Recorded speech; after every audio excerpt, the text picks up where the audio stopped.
This podcast is sponsored by nobody. Hey dudes, welcome to Splat from the Past, the only 80s themed horror and sci-fi show where things can get totally radical.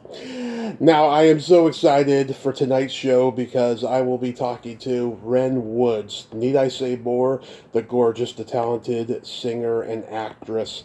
Oh my god, I mean, she's been in some of the greatest movies ever made. Car Wash, Sparkle. She was in the miniseries of Roots. She was in Hair, The Jerk, both celebrating their 45th anniversary. Xanadu, 9 to 5, Jumpin' Jack Flash. She was on Beauty and the Beast with Linda Hamilton and Ron Perlman for a few years. God, she's done a lot. She had her own trio that she started when she was 10. They started out as Three Little Souls, and then they became Sunday's Child. And it's going to be a great conversation tonight. I can't wait. I've been waiting, 3 years for this. We've been trying to make it happen the last 3 years, but we're going to make it happen tonight, and I can't wait. It's the first night of summer. Bring it on. I love summer, don't you? Summer is the absolute best, and tonight I get to kick it off with a legend in show business. So, here is my interview with Renn Woods.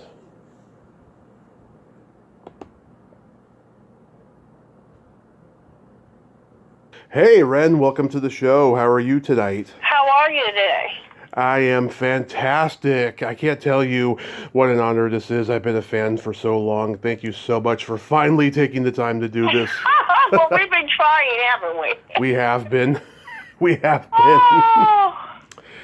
So, going back in time, I read that you started singing at age 6, and by age 10 you formed Three Little Souls, which eventually became Sunday's Child. How did you have such a tenacity at that age, and did you get family support? Well, here's the thing. I wasn't 6. I was 9. Oh, okay. So that's half true. I was 9. And I didn't form the group. It formed itself. Uh-huh. We were always singing. I came from a family of singers. All choir singers, aunties. My mom was a radio singer in the 40s down south. We always sang every day. We sang on the way walking to school. We sang when we got home. We sang after dinner. So my 2 cohorts, they were sisters, and they lived just up the street from me, maybe a block and a half, in my hometown in Portland. And my best friend was the younger sister. Her name is Mary. So Mary and I were always together. We were just, we were inseparable from the time we were little girls, and we were always singing. And one day, we their oldest brother, said, well, let's see, you guys got to look. You got a sound, Yeah. And I was like, we do? We got to look? We got a sound? Okay. And I said, okay. And we went down into their basement. Everybody had big houses in those days, not like now. We had never seen apartments. We didn't know what apartments were. Right. So, yeah. Oh, yeah. Well, that was the good old days, right? Yeah. All apartments look so high-end now. Huh? Yeah. Oh, yeah. Oh, yeah. I mean, and I don't even want to talk about Portland. Oh, my God, look what they've done to my song, Ma. It's terrible. Yeah. Anyway, let's hope that Phil Knight will fix it. That's the guy who created Nike, and he's from Portland. Right. Yeah, and he gets $400 million to restore what happened to those families and how they were kicked out of their property. But anyway, that's a whole other story. Yeah. So we started singing, and there was a local nightclub. Now, I did discover the nightclub walking home from school one day. It was called the Cotton Club. And it's a very historical, famous club now. Oh, yeah. The Cotton Club, the Cotton Club was the first owned nightclub in the country by a African-American man. His name is Paul Nall. Right. And he and his wife, Geneva, bought a nightclub. And somehow, the older brother of the two sisters, which is Eileen and Mary, we ended up getting an audition somehow. And Mr. Null said, well, yeah, you guys are almost there. You're not quite there. But, come back. I want you to come back, practice a little bit more. Mm-hmm. And that's exactly what we did, Tommy. And we came back, and the rest is history. We filled that club to the brim. I'm talking about lined up down the street. Yeah. If you weren't at the Cotton Club to see the three little souls that weekend, you just were nowhere. Yeah. it made a great movie too with Francis Coppola. I just talked to Lynette McKee about it. Mhm. Yeah. Yeah. How long was it before you girls got your first big break, or was that the first big break? Well, that got us started, but what happened was there was a really interesting, bless his heart, white guy. One of the few who would go into that part of town. Okay. And I mean really white. I'm talking about Steve Martin White. And he was a drummer for a very famous band called the Kingsmen. Mm-hmm. And he was from Portland. They had a big hit called Louie Louie in the mid-'60s. Mm-hmm. And Dick Peterson lived in Portland. That's where he was from. It was his hometown. Right. And so he saw us. He'd heard about these three little Beckers, and he saw us.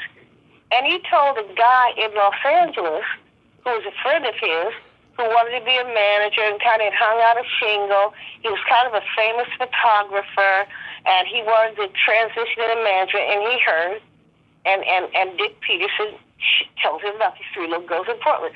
So he flew to Portland, and he made a little video of us. And he brought the video back to Los Angeles, and he showed it for a brilliant producer who created Laughing called George Slaughter. Oh, yes. And George Slaughter is just one of the most extraordinary people ever. And George Slaughter put us on his television show. It was the first black special ever done for television. Wow. So within 2 years, we were hanging out with Richard Pryor, Lou Rawls, Dizzy Gillespie, every comedian of the era, Red Fox, and the music director was Dizzy Gillespie. Mm-hmm. Can you imagine? Yeah, one of the best. So oh my God, incredible. So we were hanging out with them at NBC. And then it became very clear, as soon as that show aired, everybody wanted Sunday's Child. By then, the name had been changed to Sunday's Child, but originally we were called Three Little Souls. Mm-hmm. And there was a guy, when we were singing in the Cotton Club, and we started to move up to the other side of town in the second year and play that as well, called the Three Stars. He kept calling us the Three Little Spirits. And I remember being backstage. He was a poor idiot. He wasn't funny, but he was just kind of clueless, from Australia. The Three Little Spirits. No, Three Little Souls. So that's kind of the way it went. And then you do we were very fortunate. Oh, yes, very fortunate. And then you do the USO tour with Bob Hope. Mm-hmm. Yeah. Which is, these things are unheard of. It couldn't happen now. I tell people, you have to either be born into the industry or marry into it. You cannot just break or buy yourself into it. It's very, very difficult to get into the industry on just talent anymore. You need much more than that. Yeah, back then you could have talent, and you didn't necessarily have to sleep with somebody or be friends with somebody. It was just so much pure, so much more natural. Oh, honey. And if you were good and you showed the discipline, guess what? You could get a job. Yeah. It's like Not people now. It's like people who work any jobs back then, Mm-hmm. That's right. It was open. The industry was open, and it's very closed now. Very closed, yeah. Yeah. But that must have been something, though, to be on that tour. It must have been a little scary, too. We had a couple of moments where we just missed being Bob. Mm-hmm. But let me tell you, it was unforgettable. Yeah. It is seared in my memory. Do you remember who else was on that tour? Forget that. Oh, yeah. Let's see. Jane Kennedy, Vida Blue, Of course, all those beautiful girls who could dance and kick. And let's see. Oh gosh, it's been a long time. Yeah. Let's see. There was the famous baseball player. Was it Nolan Ryan or was it Vida Blue? Trying to think who was on that tour with us. Karen Valentine, I think, was on there. Oh yeah. Definitely Jane Kennedy. Mm-hmm. I'd have to look, honestly. Yeah. Was Bob Hope good to you girls? Oh my God, he was so sweet. Mm-hmm. Very sweet. I sat next to him on the plane. Yeah, he just made you laugh the entire time. Yeah, oh my God, a lot of the time. And we just played. He taught me Jim Rummy. Mm-hmm. True story. And his wife, Dolores, is so sweet. I still kept Christmas cards from them. Oh. I saved them. Oh, and he bought us a lot of presents. He bought us jewelry. I still have what in Thailand, he bought us these beautiful stones that are called beggar beads in Thailand. They're like prayer beads. Oh my God, they're gorgeous. I still have that. Mm-hmm. Yeah. So when you started acting, is that when the group just disbanded, or was it an organic breakup and you wanted to go solo and record your solo albums? No, I didn't want to go solo at all. I loved to sing in a group. That was the last thing I did was wanted to go solo. I had no choice. The oldest girl had some problems, and we didn't know what that was called. We didn't have a label. We didn't have a language. She had some mental, health issues that we did not understand. And she would have these moods and decide that, she wasn't going to do anything. She wasn't going to be her. She wasn't going to show up. She wasn't going to, and, we didn't understand what was going on. And then she decided one day that she was going back to Portland. And the little sister went with her. And Teddy walked in, their brother, who had been with us the entire time, who had actually driven us to Los Angeles, set us up an apartment, came in one day and said, we had a beautiful house up in Nichols Canyon. We lived 2 doors away from Freddie Prinze Jr. Mm-hmm. And Freddie Prinze Sr. Yeah. Freddie Prinze Jr. wasn't born yet. Yeah. And we lived, we had a very beautiful house up in the hills. And he walked in and he said, I paid up the rent for 3 months, you're on your own. And they walked out. And they flew to Portland. Wow. I was devastated. I was 15. I know. Just imagine now if that was just imagine now if that was today, there'd be, oh my God, lawyers contacting everybody. Can you imagine? Yeah. Honey, are you kidding me? That would be raw meat to wolves. Yeah, honey. Mm-hmm. Oh my God. But in 1979, you recorded your first solo album, Out of the Woods. I love that album. It should have been the biggest disco album of the year. It sure should have. Yeah. Do you think? Yeah, my label didn't back me, and there were record executives that were against me because it's bigotry, and they were under the impression that there could only be one black singer. Yeah. It was crazy stuff. Stuff that just did not make any sense. And one of them had a lot of power and a lot of reach, and he was representing Whitney. And he had decided that we have to get rid of her. Well. There were a lot of people who wanted to kill prodigies, and it was pretty easy if you were unprotected. Mm-hmm. And so I had met Prince, who I was totally in love with. I don't mean as a lover, that kind of love, but I mean enamored by, because I thought he was a genius, and he loved my voice, and we just clicked. It was like, choo, pow, okay. Yeah. And so he wanted to he had written some songs for me. So he calls me up one day, and he says, hi, Renn, like I don't know your voice. You know who this is? Of course I know who it is. So he says, you want to make a record? I do. So, he sent a limo for me. He flew me to his house in Minneapolis, and he played me these songs that he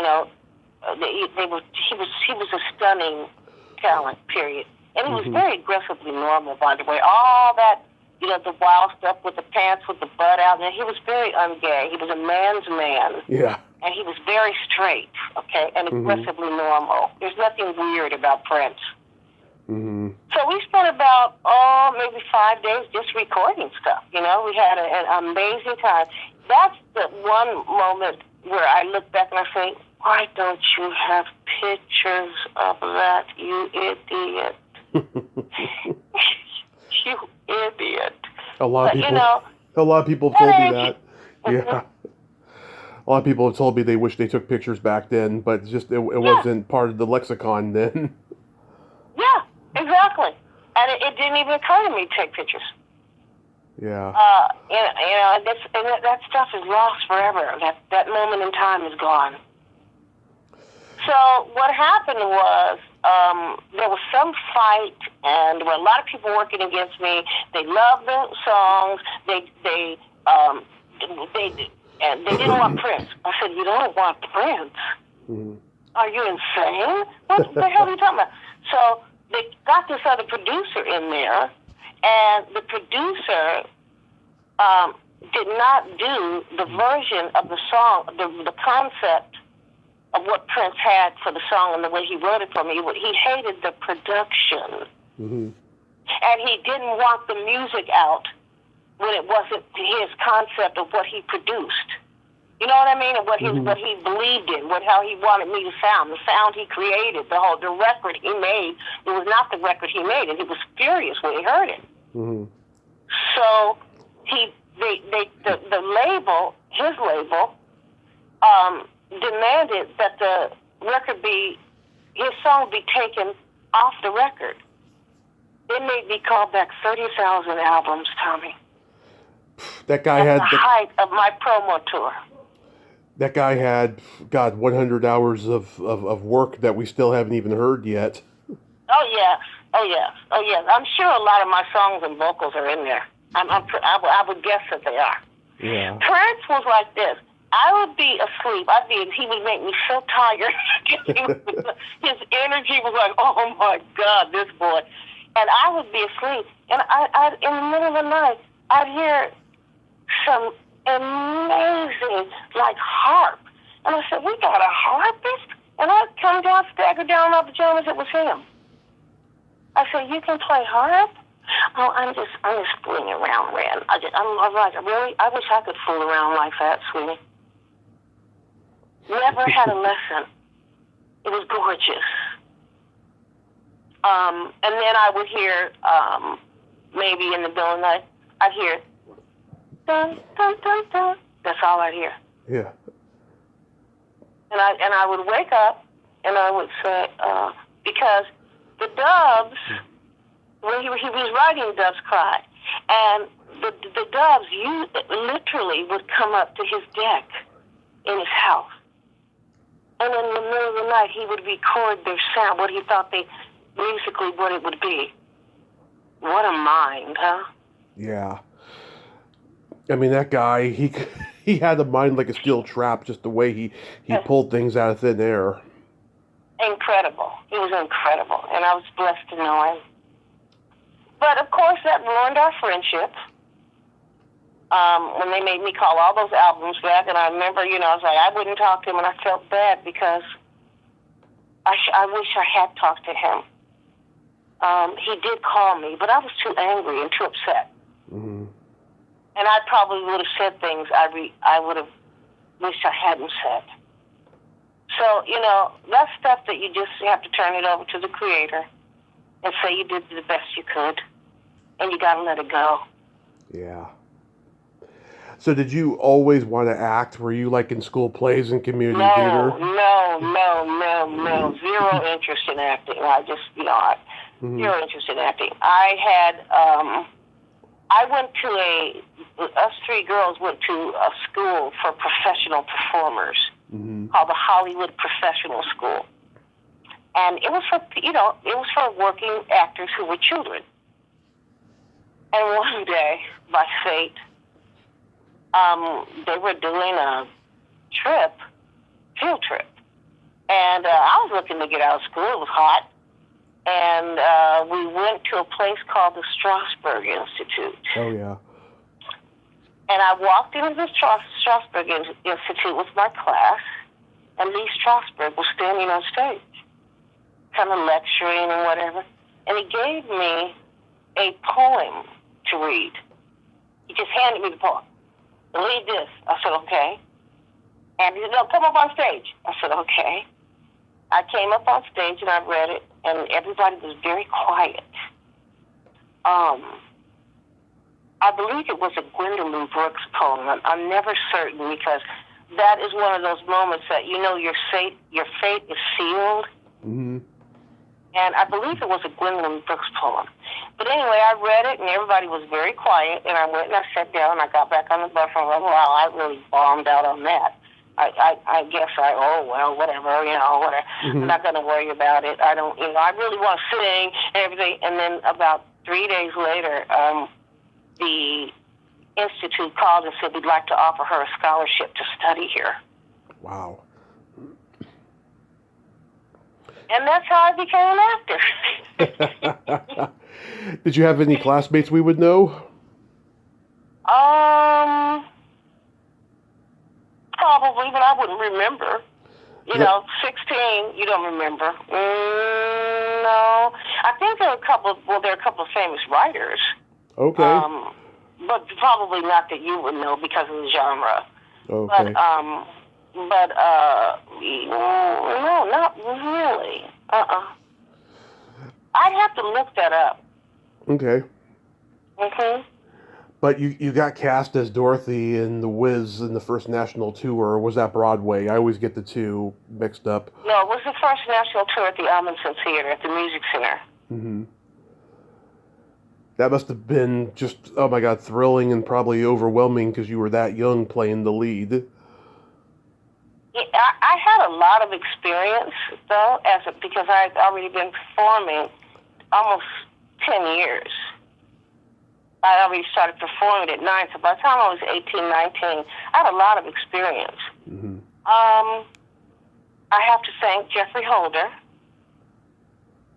The great Jeffrey Holder. Oh, my gosh. Oh, my Lord, that man. What he saw in me, I didn't see. I was extremely excited, of course, and even though I had a lot of experience, I had not carried the lead in a Broadway show. And we're talking a show that had already won 7 Tony Awards. Mm-hmm. So, and most of the original cast from the New York show was coming to Los Angeles to do this production. And they did not accept me. And then they were a lot of them were really critical of me because I had taken 2.5 weeks out of the rehearsal in Los Angeles and worked with the New York company because I was shooting Roots.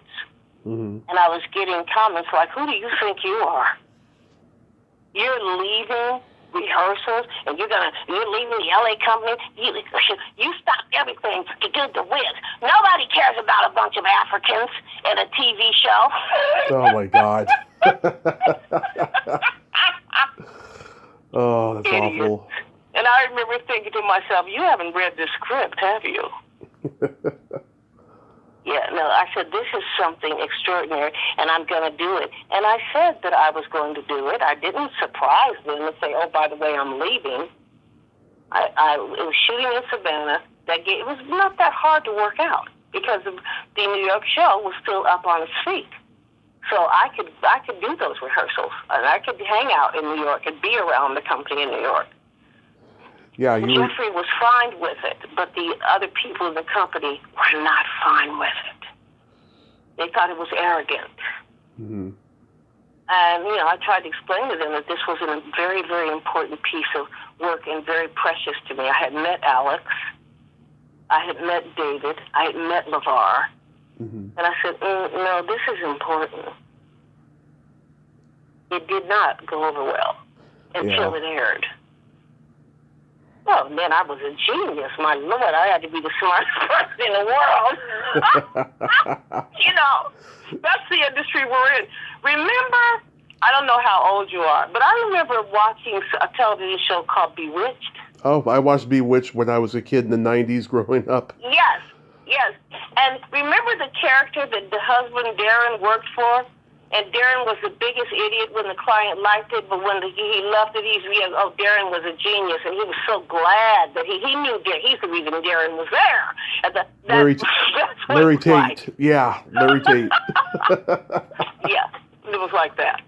Yeah, the kind of guy who, badmouths you to your face, but then when someone praises you, then he's acting like the greatest thing in the world, honey. Exactly. The greatest thing since sliced bread. Exactly. That's what they do. That's what they do in showbiz. Yeah, it's crazy. I tell people the reason why Instagram is a huge hit is because most people are followers. Mm-hmm. Their followers is what they are, and not just that's what they are. Not just Instagram followers, but followers in general. Exactly. But yeah, you had a great cast in The Wiz. Ted Ross, Ken Primus, Wendy Barnes. Amazing cast. Wendy Barnes was an understudy. I've had her on the show. She's a great lady.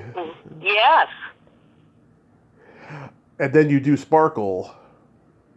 Yes. Sparkle was fantastic.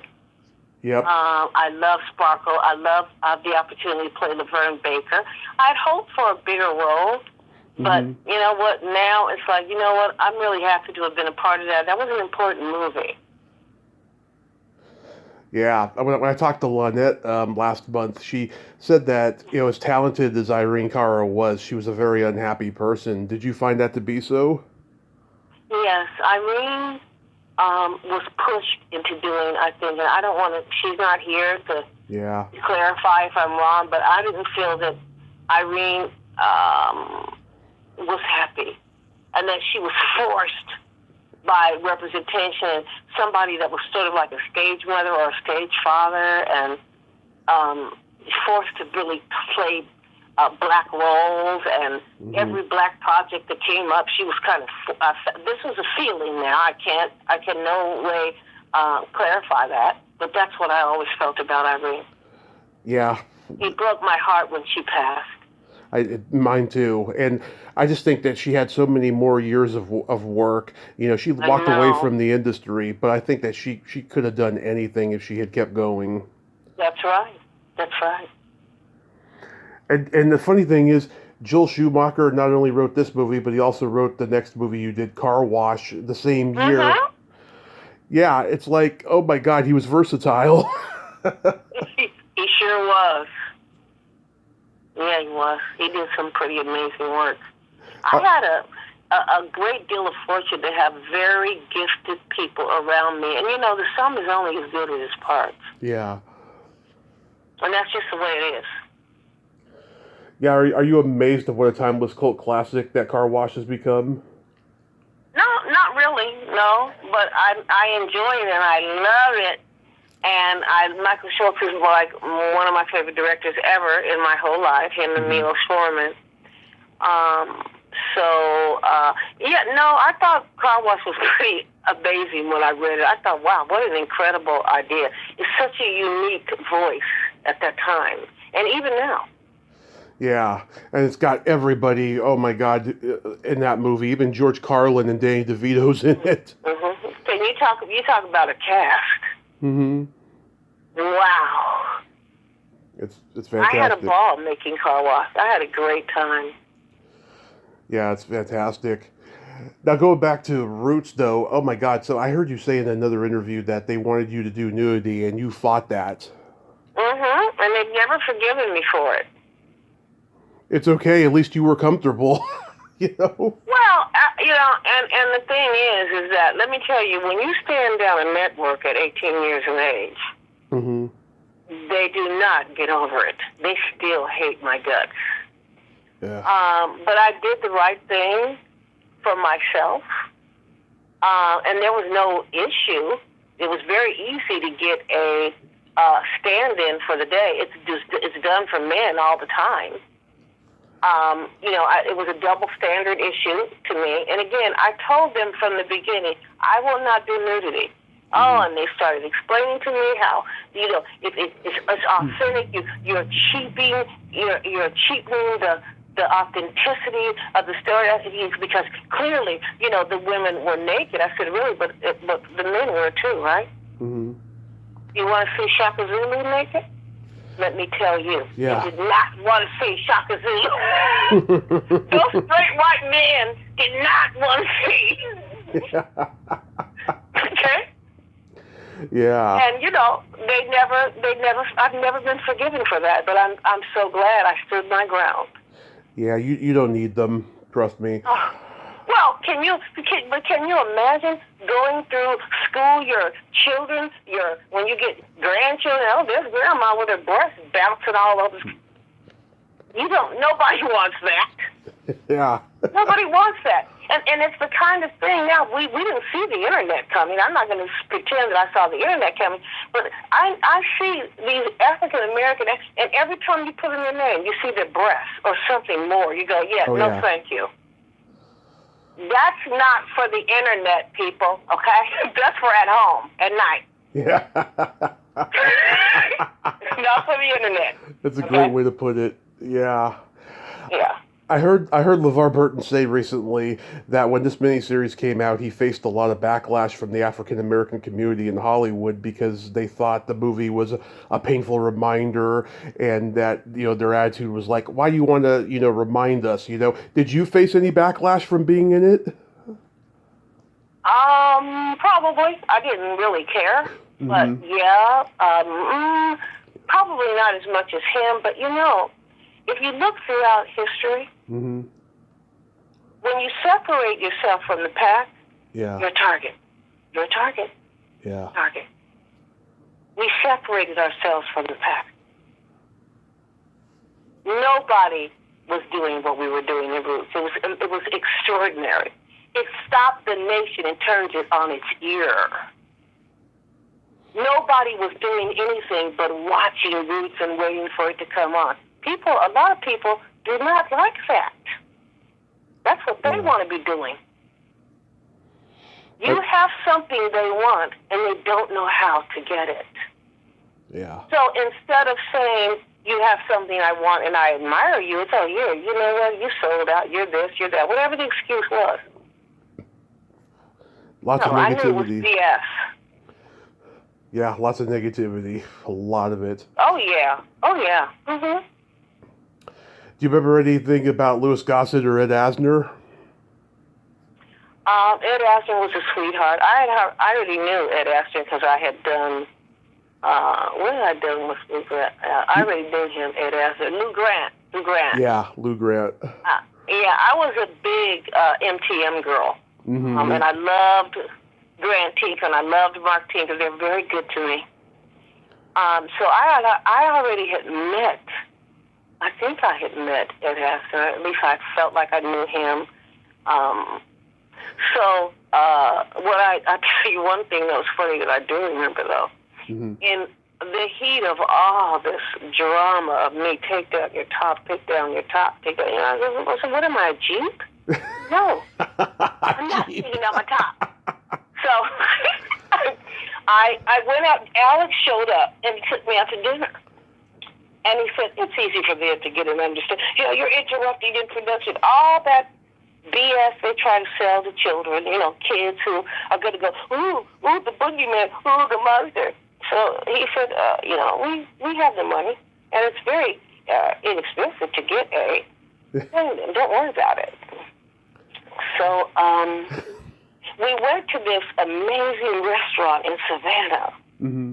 Me, Alex, and his researcher, the main guy that did his research work, his name was George. Oh, God, his name just escapes me. Fascinating men. So we go into the restaurant, and sit down, and I say, I order, salad. And do you know who Ruben Stoddard is? Oh, yes, from American Idol. Yeah. Well, that's what the grader looked like. A big, charming teddy bear, Ruben Stoddard type. And he comes over and he said, what would you like to have, ma'am? And I said, I would like a salad. Okay, what kind of salad you want? You want potato salad or you want macaroni salad? And I said, no, I want a garden salad. What? A garden salad? No, this is a salad. You mean you want some food like what the rabbits eat? You want some lettuce? Yeah. And then basically the whole restaurant was laughing, right? Yeah. And they were like, well, she's from California. They're weird. Anyway, so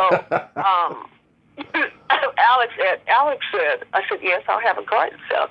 That's all? Yeah. Okay. So then Alex said, give her an order of hush puppies. Mm-hmm. Now, I'm a child. I don't know. I'm a teenager. I'm like, hush puppies? What in the hell is he talking? They are now puppies in the. So they bring me the hush puppies, and he says, now, you know why these are called hush puppies? No. Because when the slaves would run, and they would put the dogs on them, vicious dogs that were raised to hunt down and attack African American slaves trying to run. Wow. So when you traveled, you put hush puppies in your pocket, and you fed the dogs, and that would stop them off your trail. I never knew the origin of that term. Wow, that's kind of creepy. Isn't that amazing? Yeah. Man, that's pretty eye-opening, I tell you. Isn't that incredible? It's like when I heard the origin of the term cowboy. It was a black slave term. Mhm. That's right. I didn't know that. God. Yes, it was. Mhm. Yeah, hush puppies. Oh, God. So, did you have to audition for Hair? I did. And my agent called me. There was no email then. Mm-hmm. And said, hey, they're casting a film, Hair. And they're looking for, get this, background vocalist to sing Let the Sun Shine. Now, I said to myself, okay, am I really going to go in there and sing, background parts to Milos for me? I'm not going to do that. Mm-hmm. So I walked in, I brought my music director, and instead of singing Let the Sun Shine, I said, when the moon, that was it. It was over. Yeah. That was it. And I told him when he said, he asked me, when he hired me, Milos is still so close to my heart. He was such an extraordinary man, extraordinary history. One of the best directors ever. Yeah. Oh my God. And he asked me, what is your concept? Why do you sing this song like you do? And I said, well, to me, it would be like a Greek goddess who is putting the call out of a new era. That's it! He said, that's it! So, he said, now, you have to understand that Aquarius had never been sung by a woman. Yeah. Oh my God, they were like, well, it's written for a man. It's written in the tenor range. And he said, that's what they said about, what they said name? Respect. I said Aretha Franklin. Yeah. That's what they said about her. And because it was Otis Redding that wrote it and at first cut a hit on it. Right. And he said, no, and he said, and then, she's kind of small. People said, she's kind of a small woman. He said, I'm going to put her 300 feet in the air. It's crazy. It's so crazy. And he meant it. Yeah. Again, tremendous fortune around me, tremendous blessings around me. Did you see the play first? No, I've never seen the play. I have never seen Hair. Wow. I know, isn't that terrible? And I keep trying to. It's like a curse. Yeah. It's like something will happen. I'll be on set. I won't get done. I'll be having set. It's like, this has happened maybe 5 times in productions. Someplace where you were and they were doing a production of Hair. I've never seen it. It's very upsetting to me, actually. Did you see the 40-Year-Old Virgin? No. They do a parody of your sequence in Hair at the very end of the movie. That's right. Somebody told me that. Somebody tells me that. Steve Carell, after he loses his virginity, he starts singing the song in bed and then cut to a parody of the movie, like frame for frame, except there's no cops on horseback dancing. I wish there would have been. And it turns into almost like a Bollywood version of Hair. Yeah, and they're outside, people say, right? They're in the park. Yeah. Yeah. They're in the park and everything. Oh, God, it's hilarious. Yeah, I should see that. It's on YouTube. Check it out. Okay. I will. Of course, we just lost Treat Williams. He was a fantastic actor. Do you remember anything about him? Just that he was very frustrated that his hair wouldn't grow long enough to shoot. I was like, Treat, don't worry about it. We can get you hair. Don't worry. The hair person will get you hair as long as you want. He was so funny. Really, it's not growing fast enough. How are we going to... I'm supposed to be a long-haired hippie. Treat was very funny. That's the thing that people don't really know about Treat. He had a great sense of humor. Oh, he was great in 1941, which is a comedy. He's really funny in that. He plays a bully in that. And it was so much fun to be with. I've talked to Miles Chapin, who played Steve. He's a great guy. Ellen Foley. Oh my God, what a piece of work she is. Yeah, that's a character. Yeah, she is. I love The Jerk. I think it's Steve Martin's best movie, and I heard you say that it's your favorite movie-making experience. Why is that? Well, because when my rep called me and they said, they're very interested in you in a film they're making called The Jerk. Mm-hmm. And I said, well, okay. I said, well, tell me about the film. And then when she started telling me there were like black people on the porch eating watermelon and dancing, I said, oh, I got it. Let me tell you something. How are we going to get away with this? It will be, I love risk.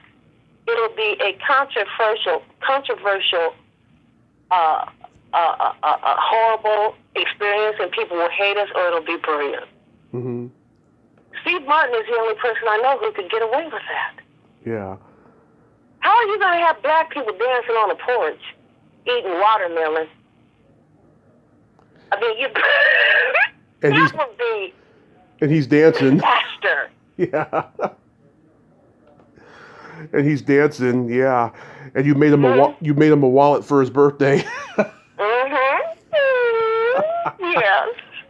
I loved making that film. I thought it was a real gutsy production, and it was hilarious.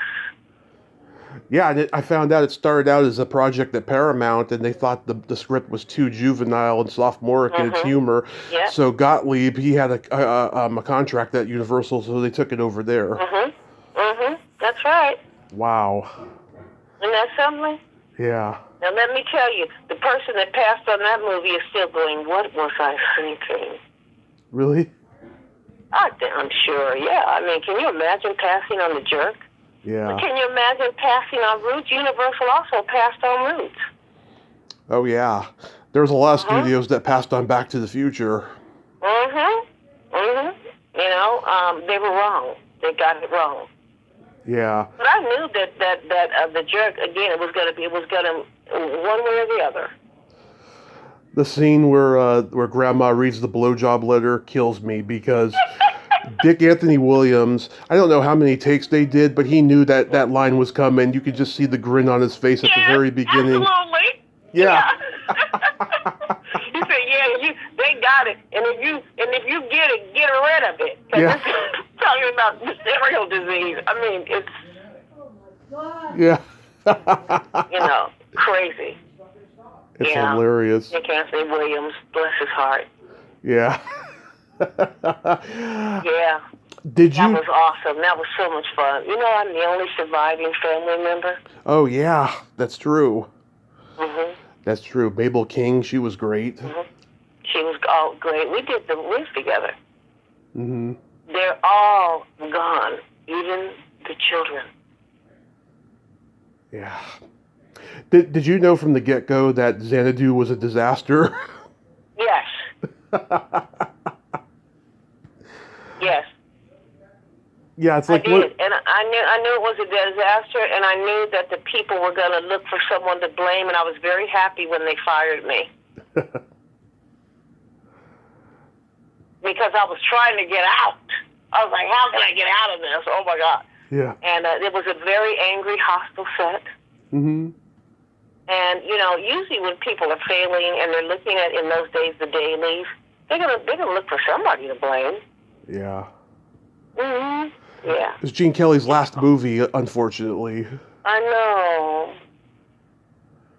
I know. Yeah, everyone tells me. But his body of work is so awesome, honey. It don't matter. I know. Everyone tells me Mhm. Olivia, though, was a sweetheart. There's no one can say anything bad about Olivia Never. Newton-John. No. No. She was a sweet, kind. Always had a smile on her face. Always. Yes. Mhm. Good heart. We recently lost Dabney Coleman. You were in 9 to 5. Yeah. Yep, we sure did. That's still one of the funniest comedies ever. I had a ball. Listen, Evelyn, I had a ball. I loved hanging out with Jane Fonda. Mm-hmm. Jane Fonda is a fascinating person to be around. I know, she sure seems like it with all the headlines she makes. Oh, my God. Well, let me tell you. And here's the thing. You would think being born, rich, white, Hollywood royalty, she'd be snotty. The exact opposite. Yeah. Totally down. Totally grounded and connects with you and looks you in the eye. And I like her. This is probably the first, feminist comedy that ever came out. It sure was. It's a very important movie. Very important. And it's hilariously funny, too. Just the way they tied him up in his underwear and everything. I know. That was great. I hung out on the set for that, even when I wasn't working, just because I thought it was just so funny. Yeah. You know what I mean? It's like, this is good. Everybody was giggling the entire time. Everybody was giggling on that set. The director is gone. Colin Higgins. Mm-hmm. Oh, he directed some of my favorite comedies: Silver Streak, Foul Play, and Best Little Whorehouse in Texas, and 9 to 5. I mean, he was great. Yeah, the virus got him. I'm pretty sure it was the virus. Horrible. But you know what? He got it in before he left. He did. He got his work done.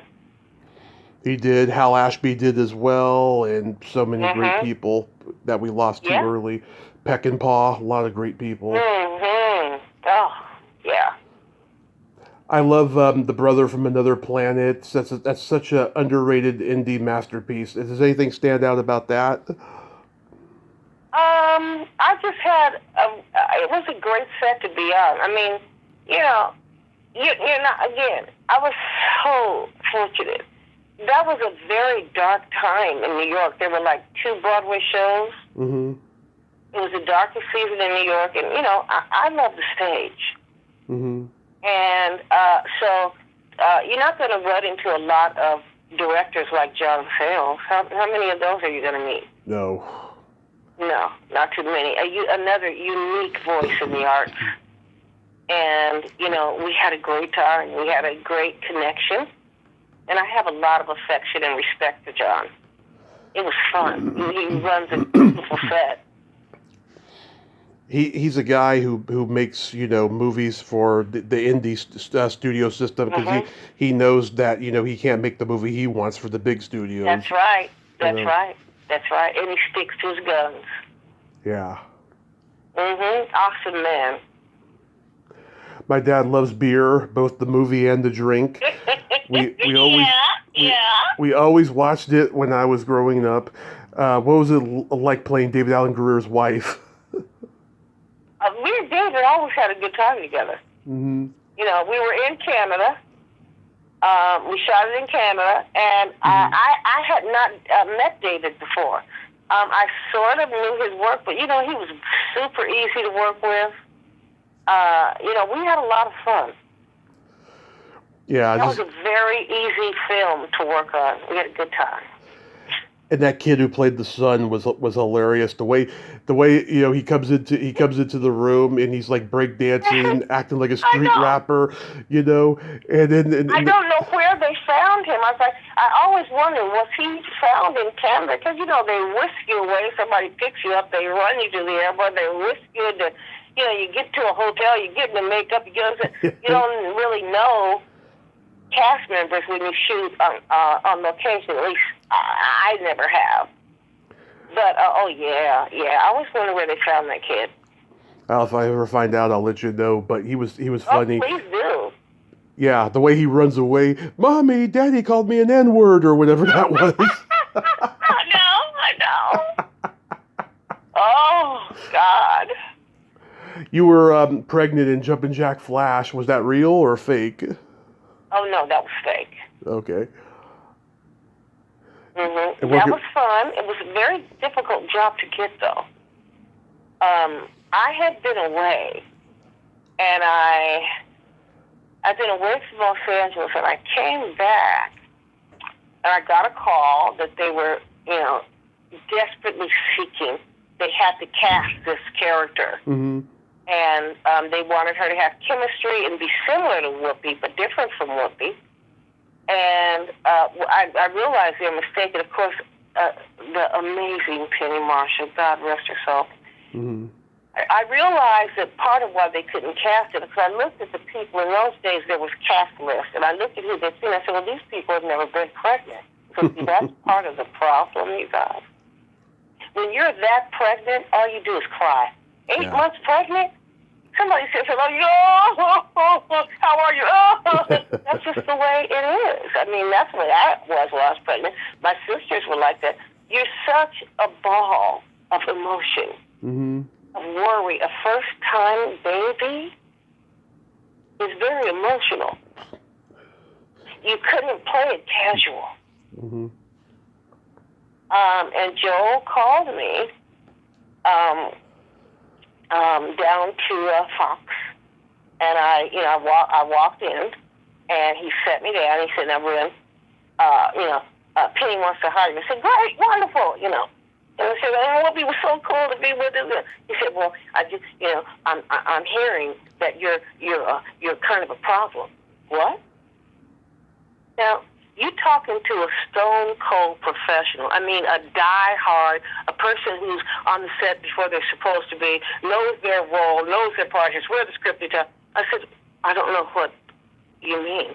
He said, I mean, are you difficult to work with? I said, who said that to you, Joe? And he rattled off a name. I said, I've never met them.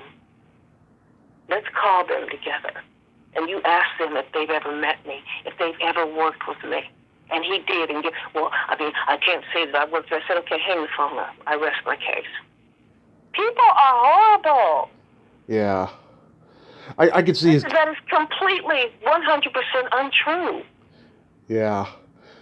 Mm-hmm. I can see his point though, because I'll tell you, sometimes when I'm setting up interviews with people and stuff, and somebody wants to recommend me to somebody, I say, okay, the first thing I always say is, are they cool or are they difficult? Because if they're difficult, I don't want to go near it, because sometimes I'll get somebody who's no fun. Type A. It's no fun. Yeah, exactly. I said we're supposed to be having a good time.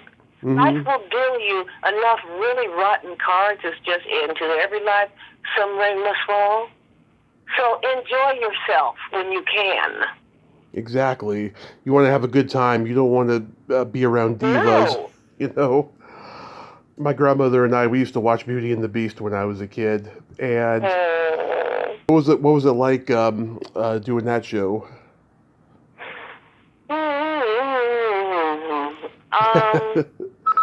I loved the role.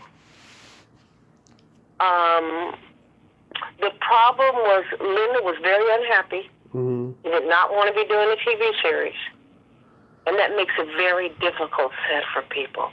Right. You have a lead who's carrying a show that doesn't want to be doing a show. It wants to be doing a movie. Okay? Mm-hmm. That makes it a very difficult set. I was glad when I got out. I was glad it was over. I'm sorry that you went through that, but it was an interesting series. Oh, I love the series. I love the cinematographer. I thought he was brilliant. Roy Wagner. Oh, Lord. Yeah. Amazing. And I loved the character. I loved Edie. Yeah. This is fun. I'm having a good time talking with you, but I'm going to run out of time in about 15 minutes. I have a session. Okay, before we say goodbye, I was curious, do you have anything upcoming you'd like to mention? Yes. I'm doing a new 7-part miniseries called Thankful. And it's the story of the famous, brilliant gospel singing family, the Winans.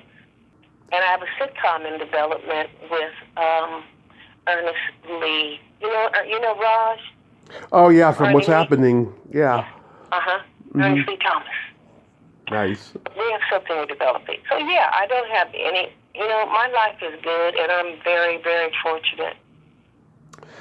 That is so wonderful. Also, too, Ren, June is National Belly Button Month, and I love belly buttons. I'm curious, are you an innie, outie, or in betweenie? Outie. Love it. Love it. I'm an innie. I'm a deep innie. Yeah. And I always wonder how that happens. Oh, how people go from outies to innies. I guess it's just cutting the umbilical cord, I think, is a big part of it. Yeah, it's just how it rolls, right? Because nobody plans it. Ren, thank you so much. This has been fantastic, and I hope that project goes very well for you, and you have a great summer, and be safe out there. Thank you. I'll see you on Facebook. I will see you on Facebook. Okay. You take good care. I sure will. Okay. Bye-bye. Bye.